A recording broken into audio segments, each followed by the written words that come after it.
Okay, so good morning everyone. So pag-uusapan natin ngayon ang concept ng political globalization, which is isa sa mga anyo ito ng globalization. Okay, so usually, wala tayong masyadong alam regarding sa mga nangyayari sa ating mundo. Okay, kasi minsan nakukulong tayo doon sa konsepto ng mga pinakikinggan lang natin ng mga balita or mga issue ay mga nangyayari sa loob ng ating bansa. So right now, ang pag-uusapan natin ngayon ay political globalization. So ito ay sobrang lapit pagdating sa mga tinatawag na mga international or global news. So, napakita natin ngayon dito kung paano tayo nakaka-apekto at kung paano nakaka-apekto yung mga nangyayari sa ating mundo, sa ating bansa. For example, no, usually, wala tayong alam or minsan wala nga rin tayong pakialam sa kung ano ba yung mga nangyayaring mga balita doon sa ibang bansa. Pero pag tinignan natin, we really have to understand kung ano rin yung nangyayari doon. Hindi naman natin kinakailangan na maging sobrang maalam at matalino, but at least we are aware on what is currently happening right now sa mundo na ginagalawan natin. Bawa, yung mga ganitong mga balita tungkol sa Palestinian state, tungkol sa pag-recognize ng iba't ibang mga bansa sa Palestinian state. And for example, regarding Taiwan, yung kanilang kagustuhan na ma-defend yung kanilang status as a state nation. Halimbawa, itong nangyari last year regarding sa patuloy na pakikipaggalian nitong si President Vladimir Putin sa iba't ibang mga Western powers. And ganun din yung pakikipagtulungan ng mga North Korea sa mga Russian forces. Ganun din yung halimbawa sa Hezbollah na ginagawang pag-atake ng nakaraang taon sa Israel, sa Gaza. Okay, so marami tayong mga issue sa iba't ibang dako ng ating mundo. Kaya dito mo makikita na hindi lang naman sa bansa natin yung talagang medyo magulo. Actually, tame down pa nga yung bansa natin. Kasi kapag tinignan mo sa ibang bansa, yun talagang tunay na gulo. Okay? So, marami tayong mga uh, connection sa ibang bansa. Lalo na, for example, ito, tingnan natin, no? Akala natin yung mga bansa, alimbawa ng Malaysia, yung ginagawa nila na pakikipagtulungan kay China. Okay, so dito makikita mo na yung Malaysia na kapitbahay natin, sila nakikipagtulungan din sa China. Okay? So, ibet yung kanila naman na perspective ay salungat sa atin. Sa atin kasi right now, papunta sa Western perspective yung ating pong foreign policy, yung ating international relations, specifically kay United States. Next, for example, another example ng isa pang balita na meron sa international community natin, no? Isa sa mga pinag-uusapan, marami tayong mga migrant workers na nanggaling sa Southeast Asia na nagtatrabaho sa iba't ibang mga dako ng dagdig or bundok or bansa, sa iba't ibang mga bansa. Okay? So, ito yung sinasabi ko sa iyo na ang overseas workers ay hindi lang naman nanggagaling sa Pilipinas. Nanggagaling siya sa mga third world countries. Halimbawa, ng mga Southeast Asian nations. Okay? So, another news. Okay, so ito no, bagong-bagong balita lang ito right now. Ito ay balita sa September. September news ito kung nakikita ninyo yung date na nakalagay dyan sa balita. Sabi, si Xi Jinping daw, sabi niya, si China at si US, there is a possibility naman talaga daw na pwede silang magkaroon ng mutual success, shared prosperity. Grabe, no? So, dito mo makikita na uh, at the end of the day, depende sa perspective na tinitignan mo kung kanino or kung ano ang iyong mga papatikan or kung ano yung mga paniniwalaan mo na mga information. That is why it is really important for you to read, to watch, not just local news, but also international news media. At kapag nagbasa kayo, kung napansinin niyo yung mga nilagay ko, ito po ay galing sa CCTV. Ito ay news media ng China. Ito ay Channel News Asia. Okay? Ito ay news media sa Singapore. Okay? Again, ito CCTV. Al Jazeera. Ito ay news media, kung di ako nagkakamali, ah, sa may Basta Middle East ito eh. I'm not sure kung saang bansa lang. Basta news media company ito sa Middle Eastern country. Okay, so, ayan. CNA, Channel News Asia. Ito, BBC, isang news media company sa United Kingdom. Okay? So, ayan siya. So, anong ibig sabihin nun? Ibig sabihin nun, we have to be open with a lot of information. But not to the point na ang gagawin natin ay masyado na tayong magfo-focus sa pagbabasa na lang ng mga balita. Eh, hindi naman ganun. Of course, at the end of the day, gusto pa rin nating magkaroon ng peace of mind. But at least tayo ay aware kung ano ang nangyayari sa atin pong mundo or sa ating paligid. So, yun yung silbi or relevance ng political globalization. Kasi right now,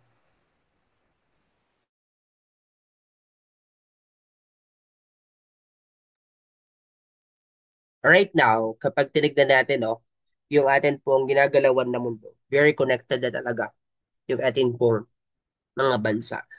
So pag sinabi ka sa ating globalizasyong political, ibig sabihin nito, ito yung mabilisang ugnayan ng iba't ibang mga bansa. So ibig sabihin doon, hindi lang basta connection among economies and socio-cultural aspect. Actually, kapag tinignan natin yung economic and socio-cultural aspect, malaking bahagi din dito yung tinatawag natin na political globalization. Grabihin, merong formal na agreement and connection yung isang bansa sa isa pang bansa. So, ganun siya. So, globalisasyong political, aside from that, isa sa mga manifestation yung tinatawag na ugnayang diplomatiko or yung tinatawag na diplomatic relations, international relations ng isang bansa sa iba't ibang mga bansa.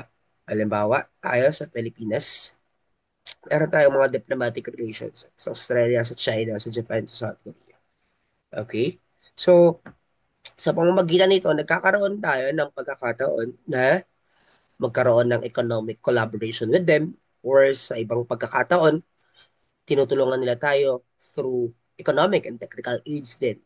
Halimbawa nga, no, sa context ng Pilipinas, we have JICA project from Japan, we have BEST project from Australia, and of course, ang pinaka kilala sa atin pagdating sa collaboration, military assistance from the United States at iba pang mga katulad na ugnayan na meron tayo sa iba pang mga bansa.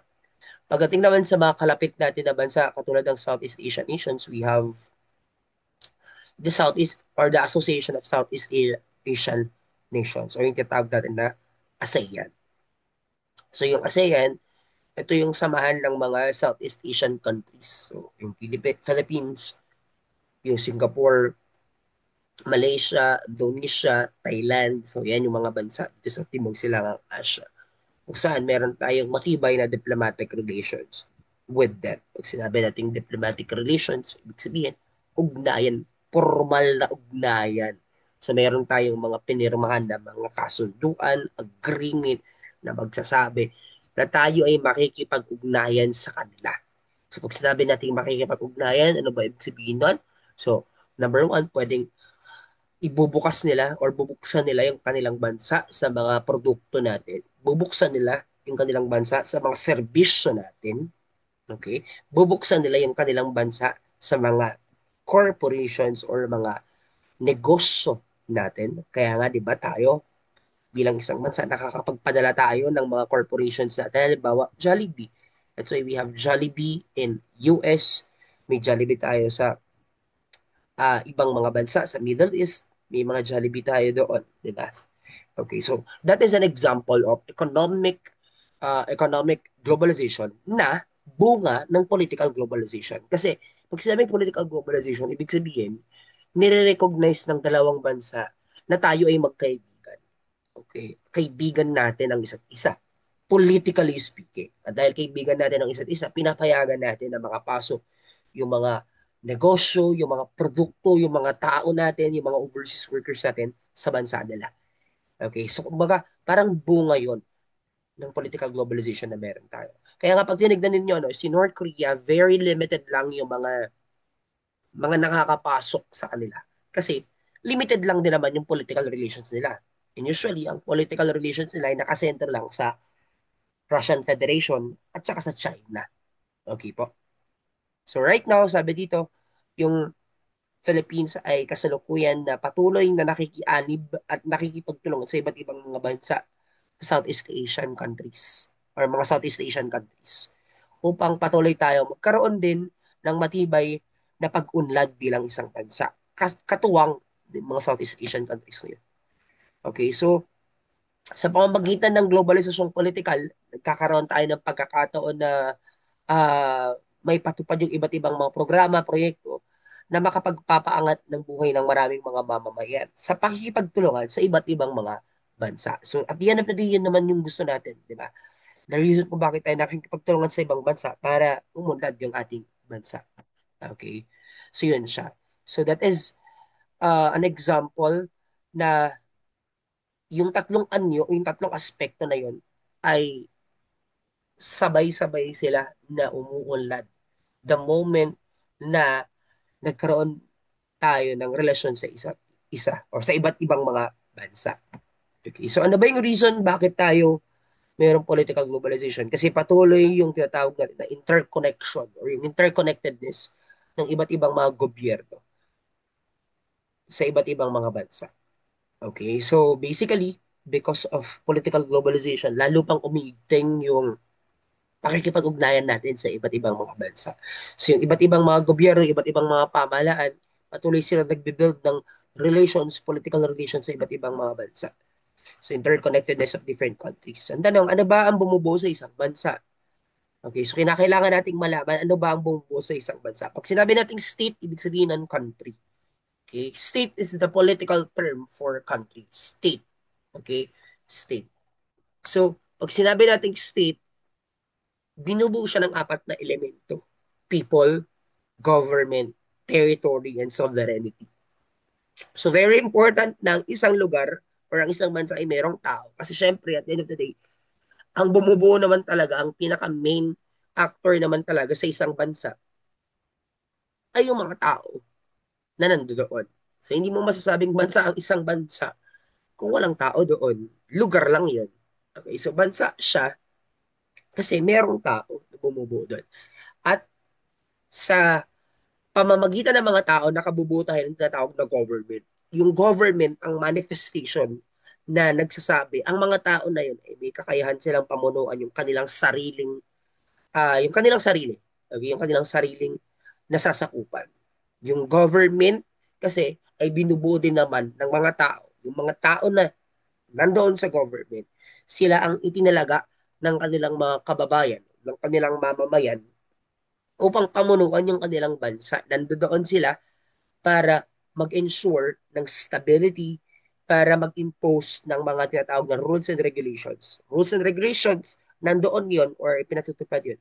Para sa ganoon, meron tayong sinusunod at ito yung nagsusustain yung tinatawag natin na peace and order sa bansa na yan. Kasi kung halimbawa na gagawin lang natin lahat ng kung ano yung gusto natin, magkakagulo tayo. Kasi we have to remember, tulad ng sinabi ko sa inyo, doon sa una nating discussion, magkakaiba kasi yung gusto natin. Magkakaiba yung desire ng bawat isa sa atin. Ngayon, kung gugustuhin natin na gawin at isatisfy lahat ng desire na meron tayo, magkakagulo. Okay? So, kung ibig sabihin nun, kung ang susundin lang natin lagi yung desire na meron tayo, maaari na makasakit tayo kasi maaaring yung desire na meron ka ay kaiba doon sa desire na meron yung isang tao. That is why rules and regulations are important. Okay, pinatutupad siya ng government para sa ganoon, pagkaroon ng kaayusan na hindi sa lahat ng pagkakataon, gagawin mo kung ano yung gusto mo. Okay. Next would be the territory. Yung territory po ay binubuo ng tatlong domain. Una, yung tinatawag natin na aerial domain.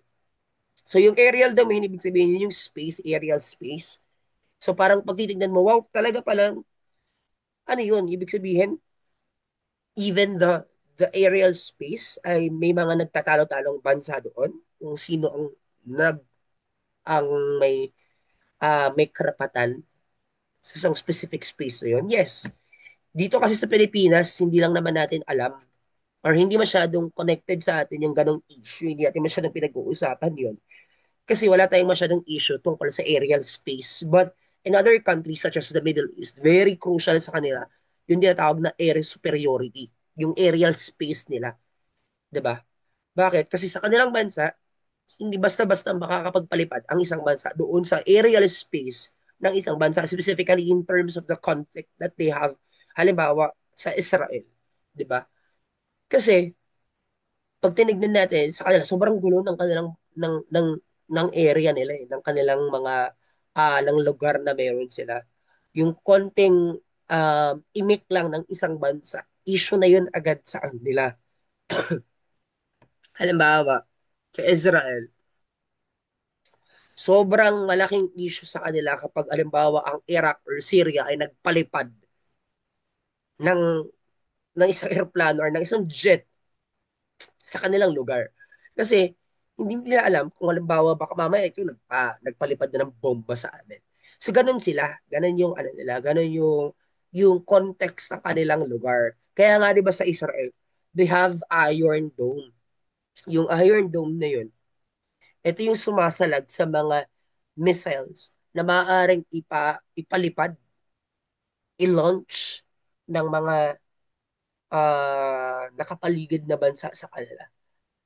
So, yun yung sumasalag, yung Iron Dome nila. So, technically, yung Iron Dome na yun ay isang kaparaanan para salagin yung anumang mga aerial attack na pwede nilang makuha. Okay? So, yan. Kaya nga meron silang Iron Dome kasi naniniwala sila that they should always defend their aerial space against any other attack from the uh, outside interventions or outside attacks na manggagaling sa ibang mga bansa na kanilang kapitbahay lang. Okay, so ayan, iba pang mga balita tungkol sa mga aerial threats. Okay, so ganun din sa land. Okay, mga uh, territorial disputes pagdating sa lupa. Okay, so sa atin, again, hindi tayo masyadong makakonekta dito kasi tayo ay isang archipelagic country. Mamaya papakita ko kung ano yung issue na meron tayo. Okay, so dito, ilan sa mga bansa na merong mga issue pagdating sa lupa, yung mga talaga ng mga landlocked developing countries, halimbawa Turkmenistan. Okay, landlocked, ibig sabihin, yung lugar o yung bansa na yun, magkakadikit sila, kaya magkakadikit yung kanilang mga bansa. Kumbaga, pinag-aawayan nila ay um, mga lupa, yung magkakadikit na mga boundaries ng lupa. Okay? Another example would be Nepal and India. Okay? So meron silang mga pinag-aawayan ng mga territorial dispute, land dispute. Yan. So kung makikita ninyo yung mapa, no? Si Nepal kasi, siya ay kadikit ni India. Okay? Actually, hindi lang si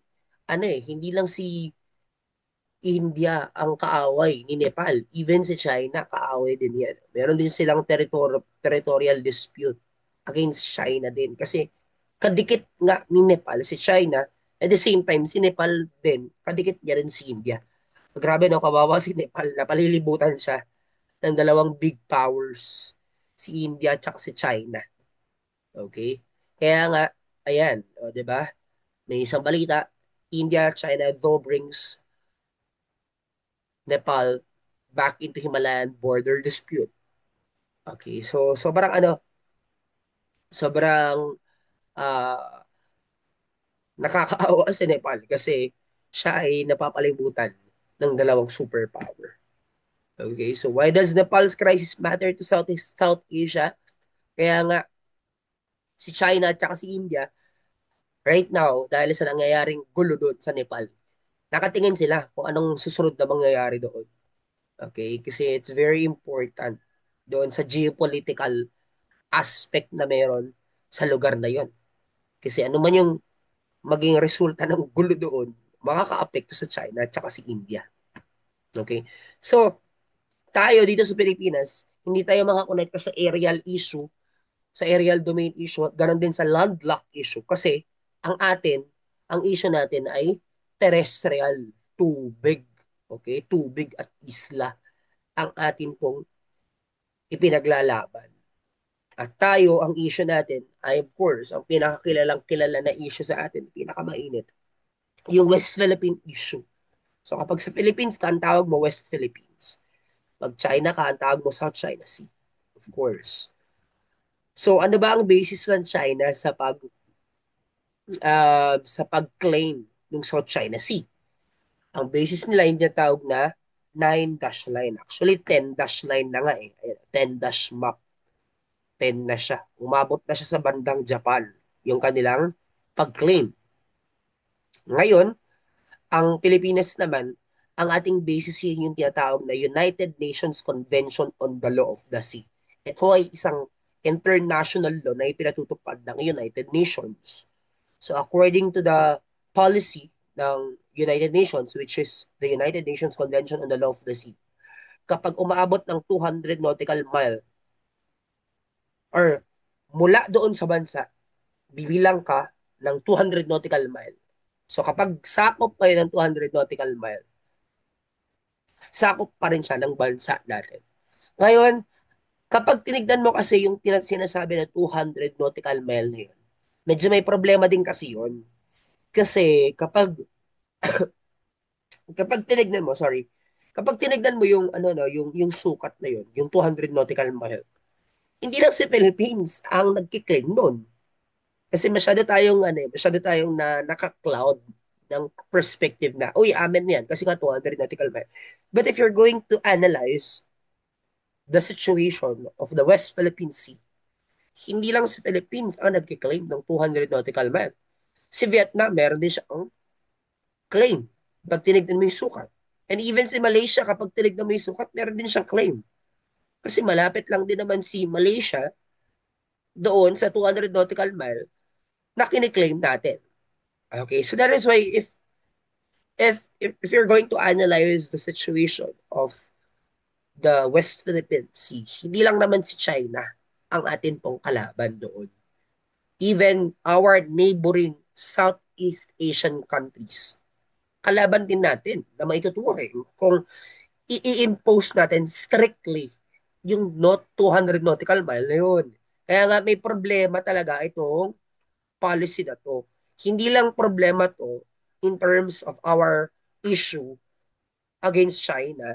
Kung saan si China, meron silang historical map basis. But problema din, kasi kahit naman mawala, sabihin natin, o sige, given, tanggalin natin yung historical basis ng China. Sabihin natin na susunod na si China doon sa 200 nautical mile. Eh, ganun pa rin. Meron pa rin claim si China. Kasi kapag check natin yung 200 nautical mile na yun, o China, o edi Hainan, yung itong part na to, mag-uumpisa dyan, yung 200 nautical mile. Eh di ganun pa din, may claim pa rin sila.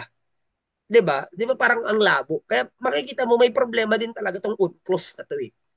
May problema si UNCLOS kasi sabihin natin na mawawala yung historical map ng China. Sabihin natin na susunod na sila. Okay, ideally, sabihin natin na susunod sila.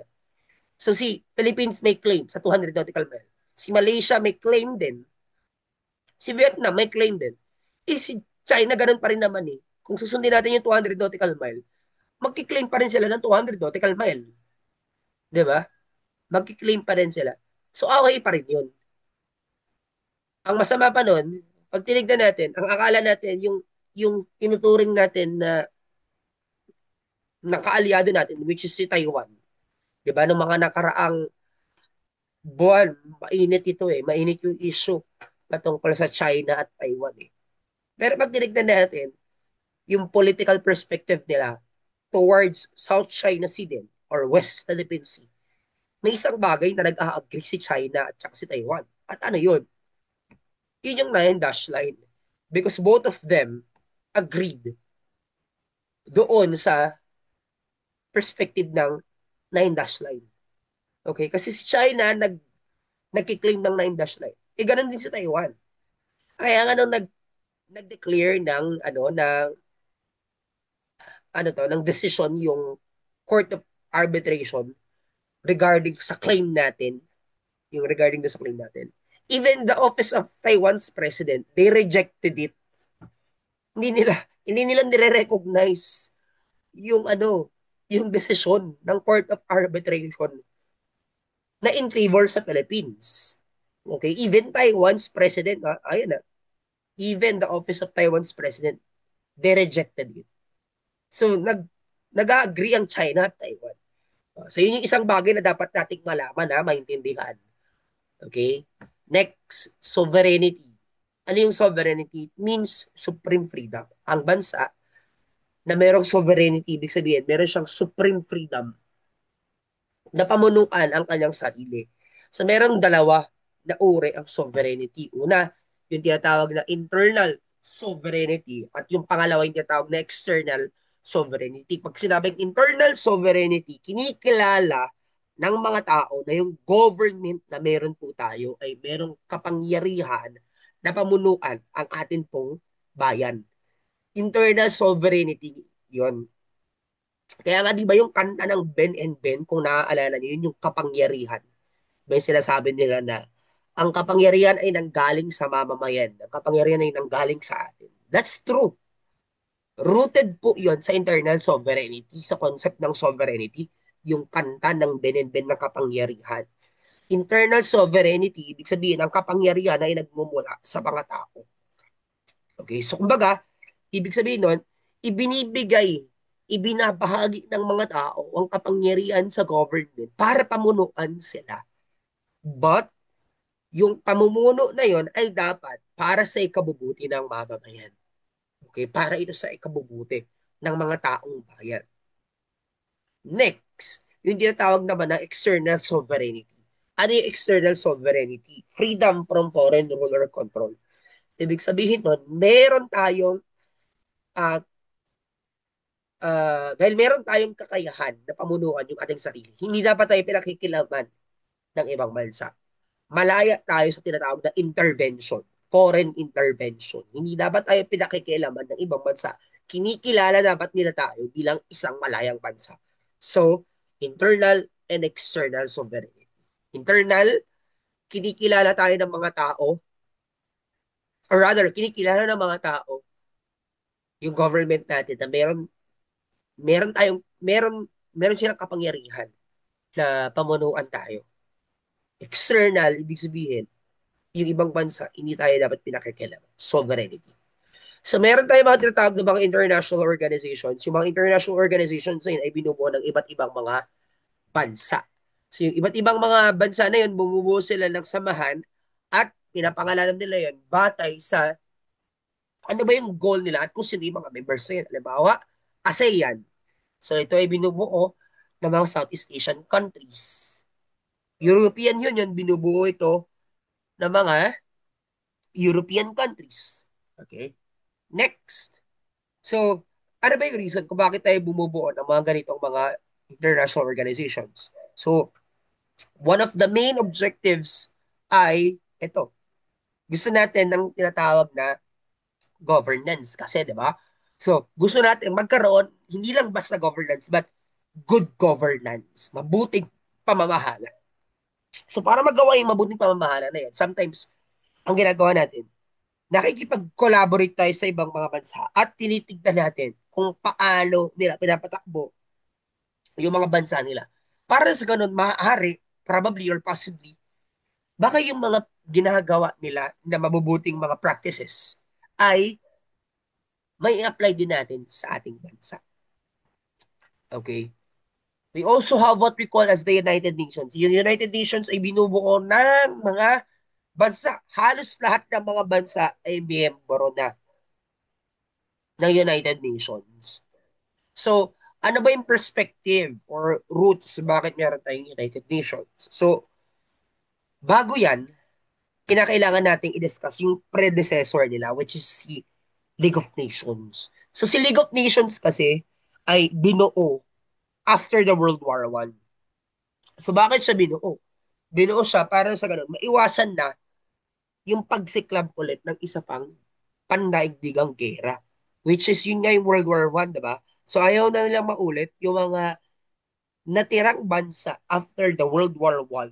Yung mga bansa na yon, sabi nila, sige, wag na natin ulitin ulit yung World War I kasi grabe yung naging epekto nito sa mga tao. So, wag na nating ulitin, dapat magsama-sama na lang tayo, makipag-collaborate tayo. So, rooted siya sa theory na idealism that countries could collaborate with one another. Yun yung ibig sabihin ng League of Nations. Kaso, dahil nga nagkaroon ng World War II, kung babalikan natin yung kasaysayan, nag-away-away ulit ang mga bansa, nagkaroon ng Axis power, nagkaroon ng Allied forces, di ba? So, nabuwag si League of Nations. Kaya nagkaroon ng World War II.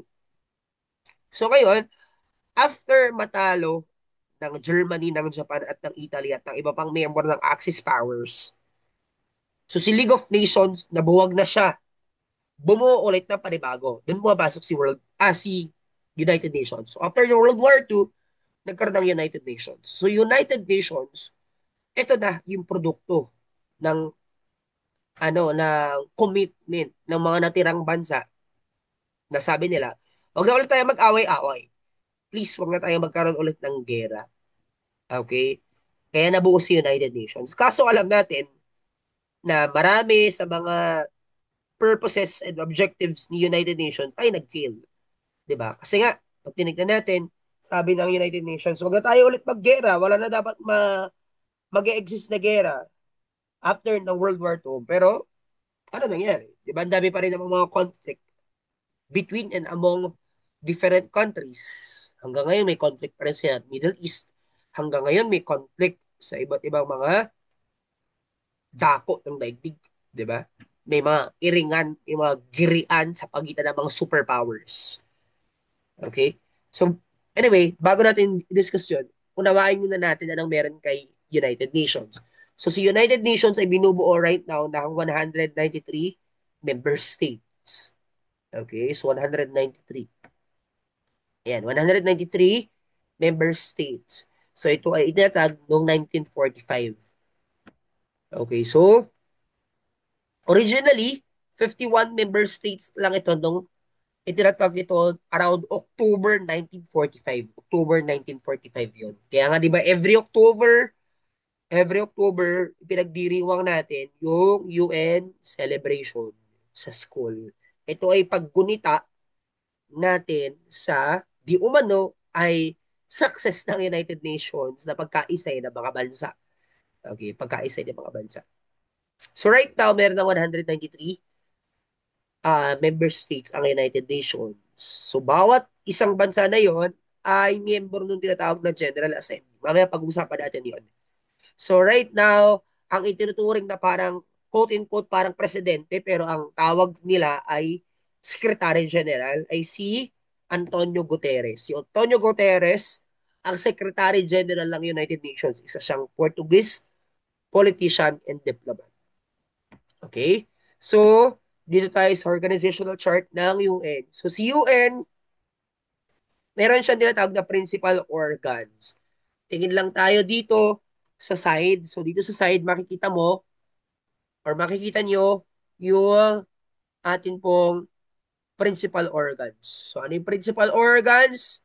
Una, General Assembly, Security Council, Economic and Social Council, Secretariat, International Court of Justice, and Trusteeship Council. So, isa-isayin natin sila.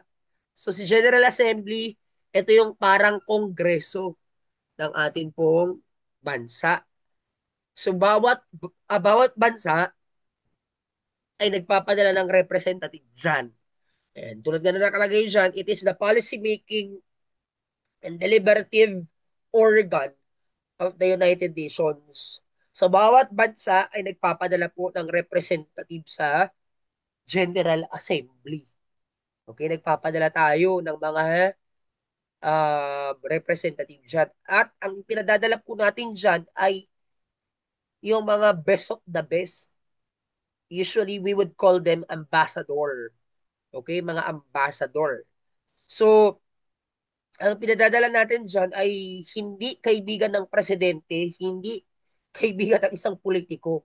Usually, ang pinadadala natin dyan, yung may mga matataas na mga educational background.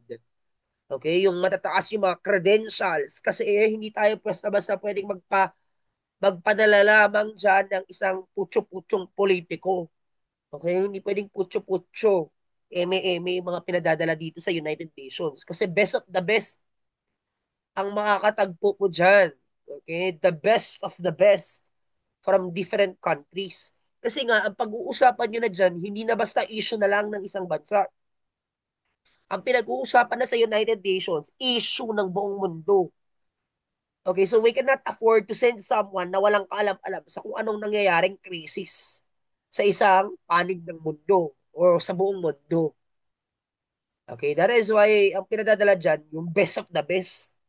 Okay, yung talagang magagaling, matatalino. Okay po. So, saan matatagpuan ang headquarters ng General Assembly? Sa New York. Okay? Next, Security Council. Ang trabaho ng Security Council ay panatilihin ang tinatawag na international peace and security. So, yun yung kanyang pinaka-trabaho. Maging isang international police. I-ensure na dapat walang ang gugulo. Kaso, mamaya papakita ko sa inyo yung members ng Security Council. Kaso, hindi yun natutupad. So, meron tayong tinatawag na 15 members. Merong 5 permanent at 10 non-permanent. Ito po yung mga membro ng Security Council. So, yung nakikita nyo sa taas, China, si France, si Russian Federation, United Kingdom, United States. Yan yung tinatawag na permanent members. So, hindi sila natatanggal. Forever na sila dyan sa Security Council. Yung mga nasa ibaba na 10, sila yung napapalitan. So, bawat isa dyan sa 10 na yan ay pwede silang mapalitan. Every 2 to 3 years, kung di ako nagkakamali. 2 years pala, hindi 2 to 3 years. 2 years. Every 2 years, napapalitan sila.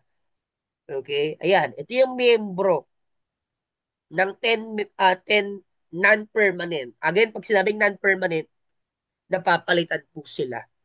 Ayan yung non-permanent members natin. Okay?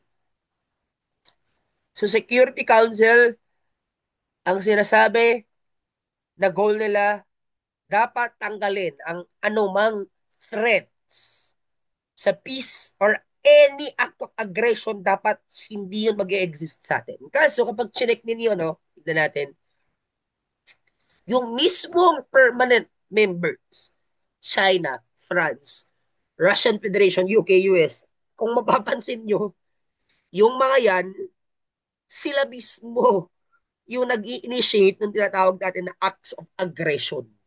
Or sila mismo yung nambobomba, nambubuli ng mga maliliit na bansa. Di ba si China? O, di ba nambubuli siya sa atin. Binubuli niya tayo.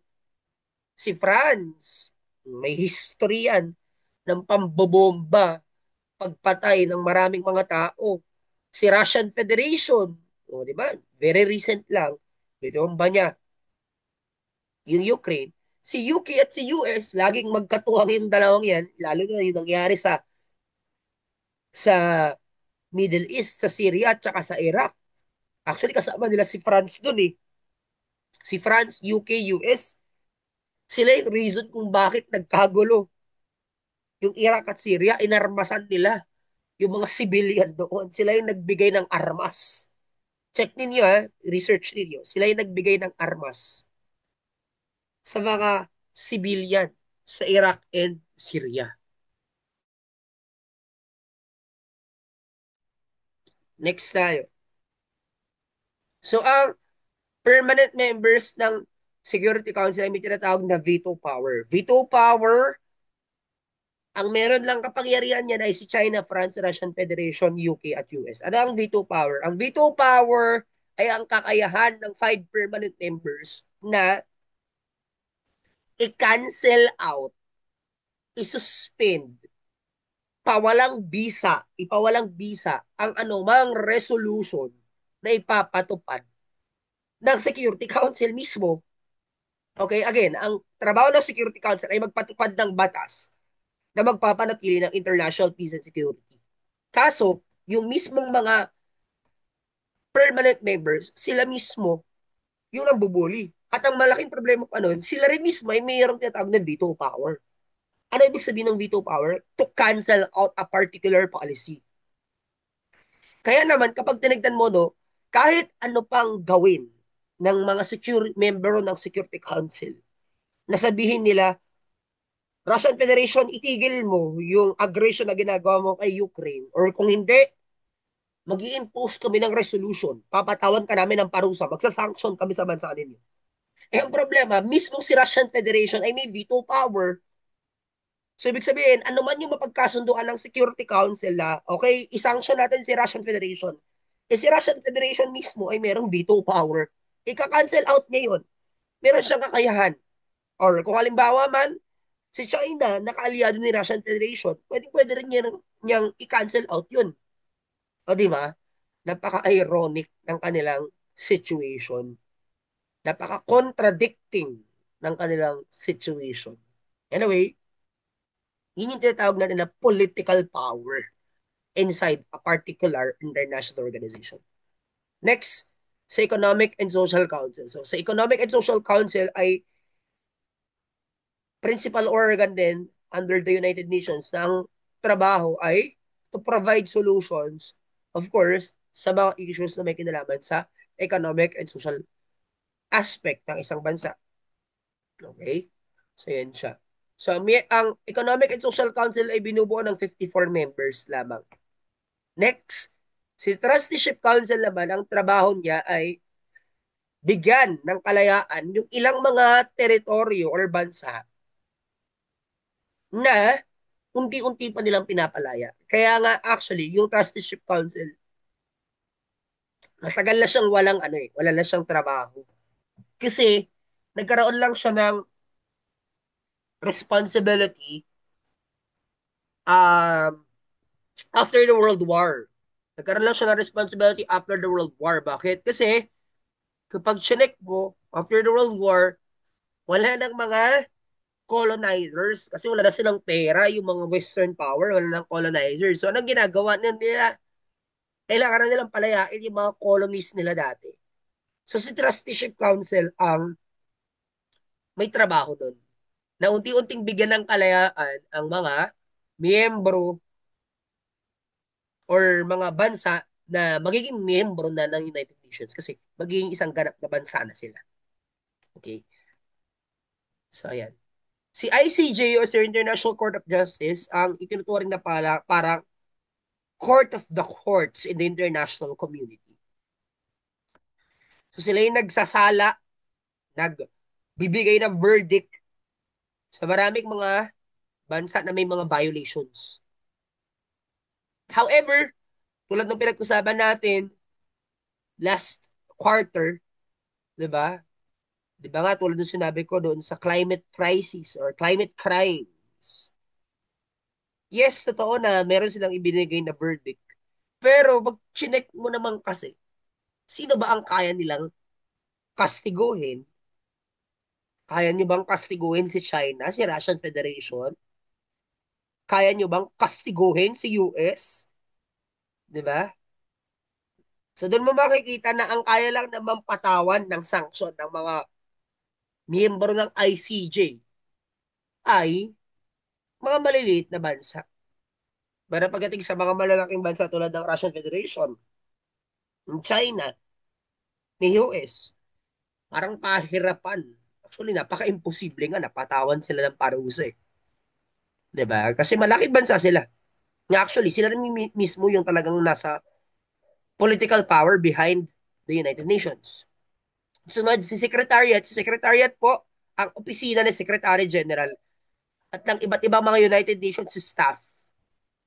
So, sila yung mga nakikita ninyo sa maraming mga mahihirap na bansa, magugulong mga bansa na tumutulong para ayusin yung kaguluhan na meron doon. Okay? So, tulad ng mga napag-usapan natin ng first quarter, meron sila mga pinatupad na mga policy. Halimbawa, Millennium Development Goals. So, ito yung dati nilang gustong gawin.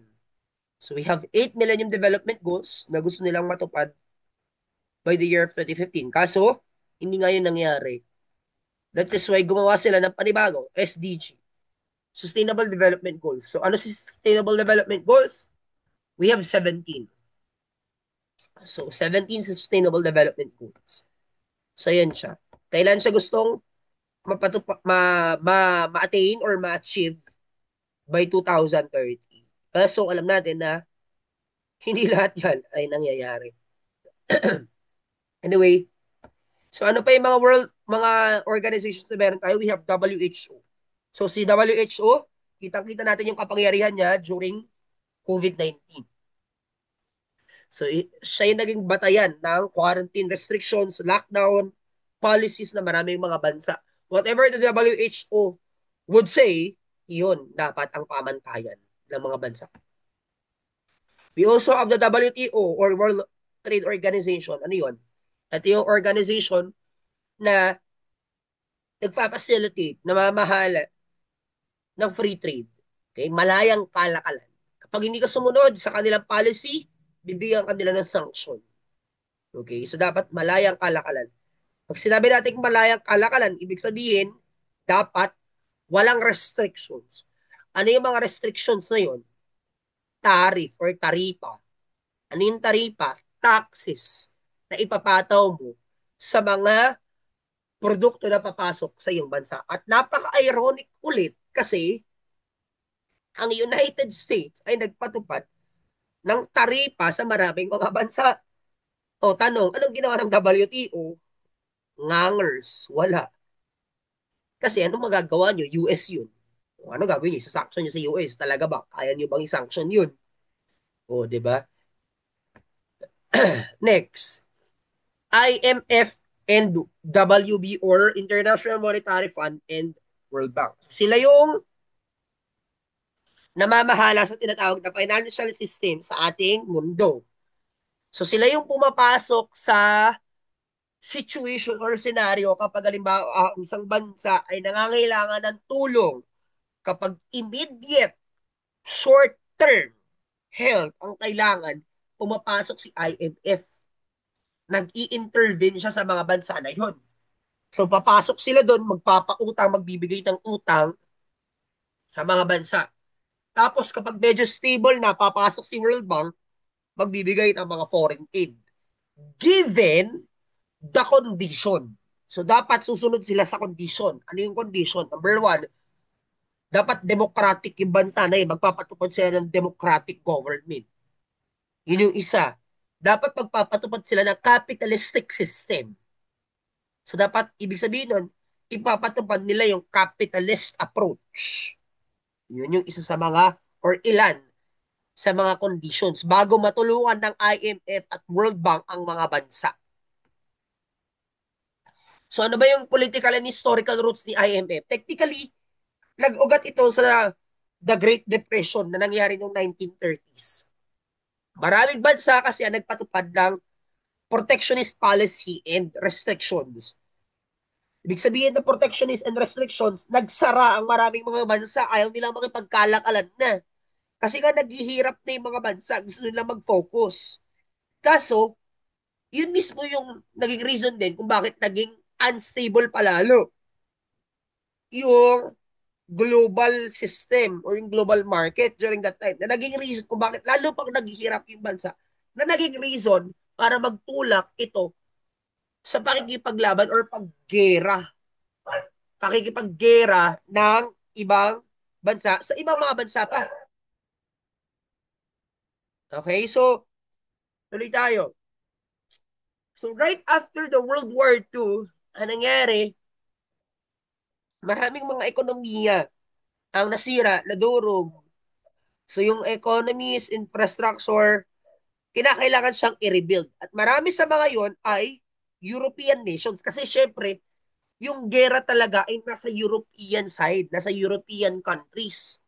So yun yung talagang dinurog ng Germany during that time, Germany at saka ni Italy. So maraming mga bansa doon ang nangangailangan ng tulong.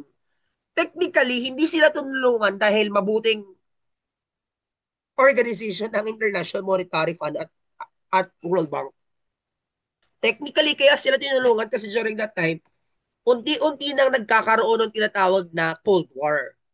So, si US, kinakailangan gumawa ng paraan para ma-ensure na itong mga European countries na ito ay hindi mapapasakamay ni Russian Federation or during that time, ni Soviet Union. So, paano nila gagawin yon? Through IMF. Okay? Through IMF and World Bank. So, nagbibigay sila ng foreign aid. Yung mga bansa na medyo mga okay pa, katuwang ni US, nagpapadala sila ng tinatawag na foreign aid at utang sa mga kaalyado nila para hindi ito matalo ng mga communist country during that time na kaalyado ni Soviet Union. Yun yung Cold War context. So technically, in terms of the political perspective or political roots, bakit itinatag si IMF at si World Bank? Ninatag siya para matulungan yung mga kaalyado ni US. Kaya nga, ang isa sa mga conditions para tulungan ka ni IMF at ni World Bank, dapat capitalist, magpatupad ka ng democratic at capitalist. Okay? So, yun yung perspective doon. Kaya nga sabi dito, si IMF at saka si World Bank, they were born right after the World War II. Okay? So, they were established. Bakit?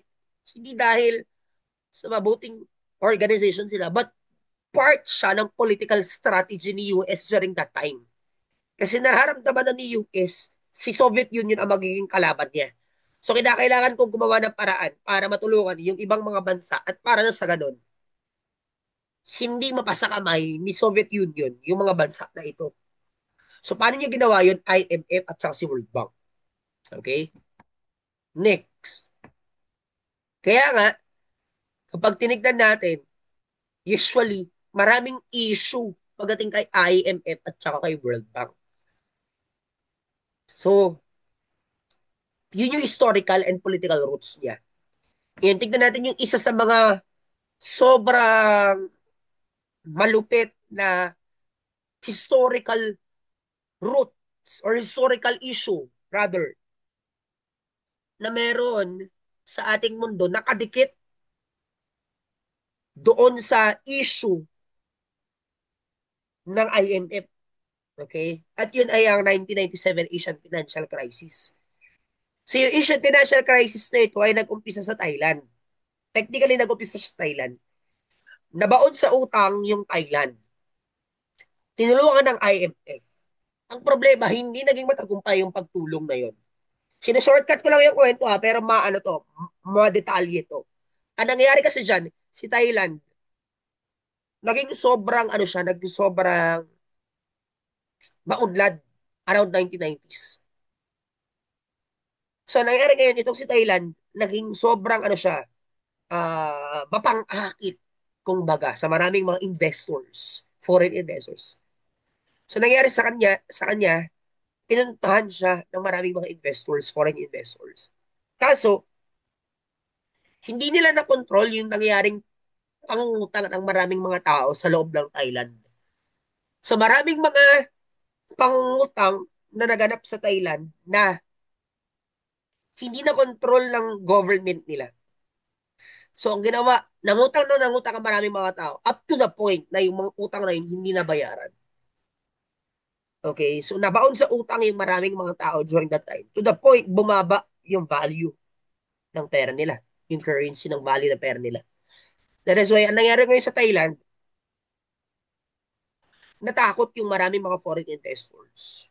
Nag-declare sila ng capital flight. Pag sabing capital flight, sabihin, aalis yung maraming mga investors kasabay ng investments nila. Bumagsak yung ekonomiya ng Thailand. So, ang nangyari ngayon doon, dahil nga may tinatawag tayong economic globalization, magkakadikit ang ekonomiya ng maraming mga bansa. So, nadamay yung Southeast Asian countries. Nadamay yung ilang malalapit sa Southeast Asia. At kabilang doon, yung tinatawag na o yung atin pong paboritong bansa, which is si South Korea. Okay? Yung pag kakaroon ng epekto sa South Korea, tumagos yun sa iba pang mga Asian countries. Kaya, instead na sa Southeast Asia lang makulong yung crisis na yun, yung financial crisis na yun, nadamay yung marami ring mga Asian crisis, Asian countries sa Asian financial crisis. So, nasa ama si South Korea. That is why if you're going to look at the effects of that crisis, sobrang lala.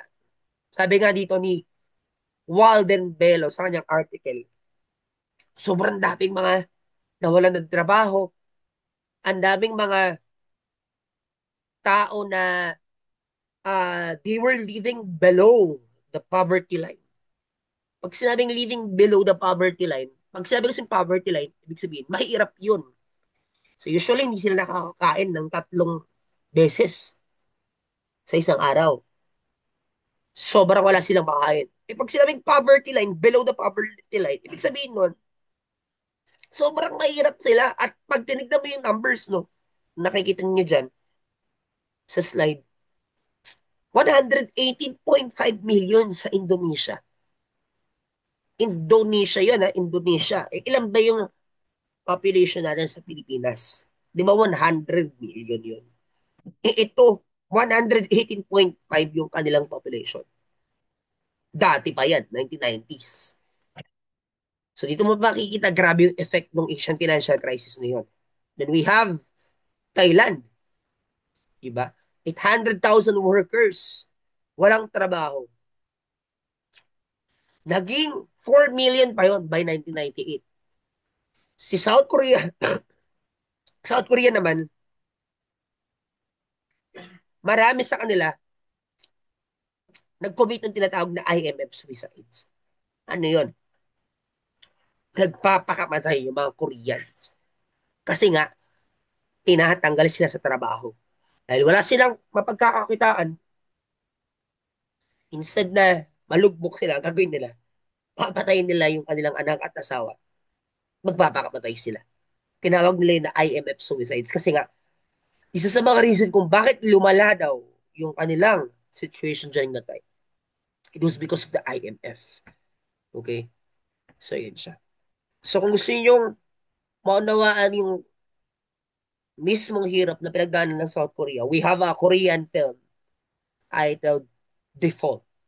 Panoorin nyo na lang yun. Okay, so ang tanong, paano ba nabubuo yung pakikipag-ugnayan ng maraming mga bansa sa iba't ibang mga international organizations? Ito ay sa pamamagitan ng treaty or international agreements. So pag sinabing treaty, ito ay international agreement sa pagitan ng mga bansa. So it is a written form governed by international law. Ibig sabihin, merong specific document, pipirmahan yung mga heads of state natin. Ibig sabihin ng heads of state, mga presidente or prime minister. So makikipag-usap yung mga prime minister or president sa kanilang mga kapwa din na presidente or prime minister. Magpipirmahan ng mga kasunduan, mga conditions. Kapag napirmahan na yan, hindi naman ibig sabihin nun automatically na effective na kaagad yun. Okay, halimbawa sa konteksto ng Pilipinas, kinakailangan muna siyang aprubahan ng atin pong gobyerno, specifically ng Senado. So yung Senado, siya yung magra-ratify. Pag sinabing ratify, aaprubahan ng Senado. Two-thirds of the Senate ang dapat mag-aproba doon sa treaty or agreement na yun para maipatupad yun. Pag sinabing two-thirds, so 24, ilan yun? 16. Kasi one-third, 8. Two-third, 16. Okay, so 16 senators dapat ang mag-aaproba or magsasabi na, yes, we approve the treaty. Okay? Ina-adapt namin yung treaty na yan. So kapag na-approve na, na-ratify na, okay na yung treaty na yun. Ngayon, sa pamamagitan din ng mga treaty na ito, nagkakaroon tayo ng mga panibagong mga alyansa. Halimbawa nga, sa konteksto ng Brazil, Russian Federation, India, China, at South Africa. Or tinatawag nila na BRICS. So yung BRICS, ito yung samahan ng Brazil, Russia, India, China, at South Africa na gustong mag-challenge ngayon sa nangyayaring pamamahala ni US. Kasi nakikita nila pabagsak na yung US, yung economy. So, ang tanong, sino papalit? So, Doon pumapasok si BRICS, yung samahan ng mga bansa na ito. Okay? So, ayan nga, ito yung sinasabi ko kanina. Yung diplomatic power ng presidente, yung presidente na katulad ng mga to, yan sila Xi Jinping, si Vladimir Putin, yung mga presidente at prime minister ng Brazil, South Africa, and India. So, sila yung nakikipag-usap sa mga matataas na leader ng mga bansa. Para na sa ganun, mabuo yung tinatawag na alliances and treaties agreement. Sa konteksto nga ng Pilipinas, ano yung provision na yon na nagsasabi na ang president ang may diplomatic power, yung constitution natin. At sa pamamagitan ng constitution din, ang Senado ay nabibigyan ng kapangyarihan na aprobahan yung mga pinasok na or pinirmahan na agreement or treaties ng atin pong presidente. Okay? So, ang tawag po doon ay diplomacy. So, pag sinabi natin diplomacy, ito yung pakikipag-usap, pakikipag-ugnayan natin sa iba't ibang bansa sa pamagitan ng pakikipag-usap at pakikipagpulong. Okay? Pumipirma tayo ng mga kasunduan. So, paano tayo nakikipag-ugnayan? Hindi sa pamamagitan ng pakikipaggera, hindi sa pamamagitan ng military vessels or nuclear missiles, but through discussions. Okay? Ngayon, isa sa mga umiigting nga na political power sa atin pong mundo, yung tinatawag natin na hegemon, ay si China. Ayan. So ngayon, pag tinignan natin, no, grabe yung pagpapakitang gilas ni China sa atin pong international community pagdating sa education, pagdating sa Olympics, sa business, sa military. Kaya nga meron tayo ngayong BRICS na pinangungunahan ni China. At isa sa mga gusto nilang gawin yung tinatawag na de-dollarization. Kasi nga nakikita nila pabagsak na si US, sinong papalit? Oh, depende na yan kung ano pa mapagkakasunduan ng BRICS, 'di ba?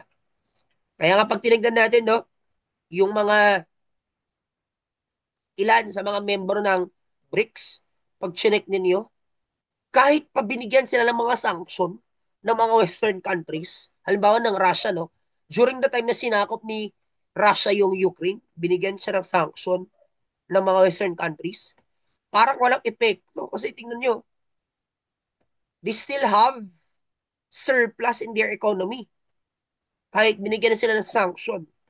Ayan, no? At ang malupit pa nun, yung bansa na nagbigay ng sanction pa, kasama ng ibang mga western countries, which is US, sila pa yung merong economic losses. Okay? Bumagsak yung economy.